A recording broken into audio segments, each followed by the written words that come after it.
Mother Mathilda Beasley Park is perhaps one of Chatham County's most historic locales.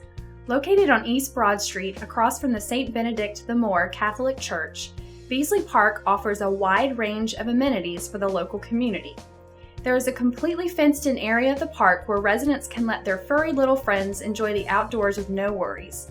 Other features of the park include a baseball and softball field, as well as a multi-purpose paved track.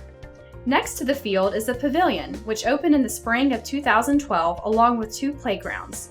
The park's close proximity to Savannah College of Arts and Design, as well as neighboring East Broad Street Elementary, ensures that Beasley Park has around-the-clock security. While the park's many multi-purpose facilities make the area an instant attraction for local residents, one structure in particular stands out among the rest. The Mother Mathilda Beasley Cottage sits at the entrance of the park and has been a hallmark of the area since 2014, leaving many visitors to inquire about the life of the namesake of the park. Mother Matilda was born on November 14, 1832 in New Orleans. Her mother Caroline was a slave and owned by James C. Taylor. During this time period, the state of Louisiana was predominantly of Catholic faith, therefore slave owners had to adhere to the state's code of noirs. They followed the Catholic teachings, and so it was required that people who were masters and had servants or those who were enslaved as part of their sort of household were required to baptize those people. And so we found her baptismal record, and in her baptismal record it indicated the date of her birth. Little is known of Matilda's early life in Louisiana, nor is there record of how she achieved her freedom to move to Savannah as a young woman. To help better understand the timeline of Matilda's life, the county partnered with the Catholic Diocese of Savannah.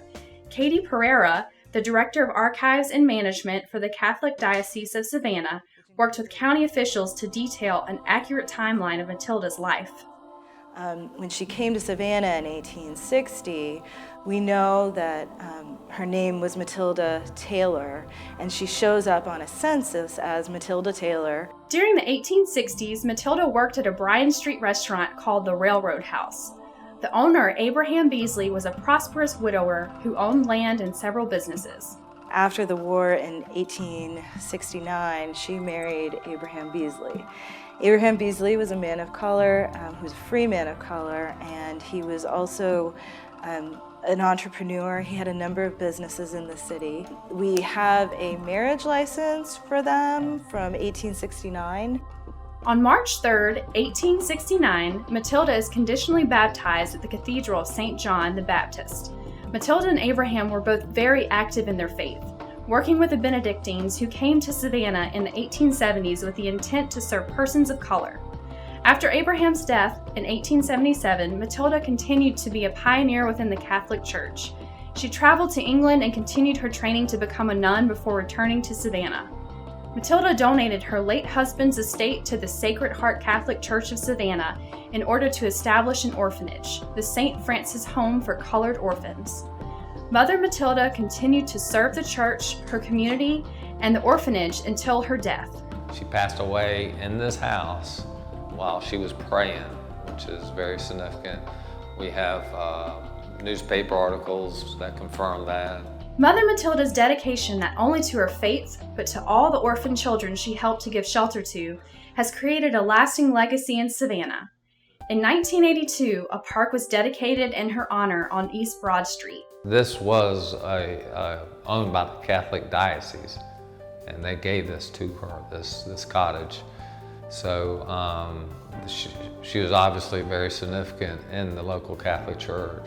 In 2011, the Chatham County Board of Commissioners approved a contract that would allow for the relocation and renovation of the cottage where Mother Matilda lived until her death. Commissioner James Holmes of the 2nd District became one of the most active and vocal supporters of the project. What we did is looked around and see how could we develop a community park.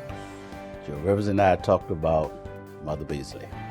And from that, all we can say is that we look at that park and say what we want to do is develop it, not only as a park to drop in, but it's a park for everybody to come and use.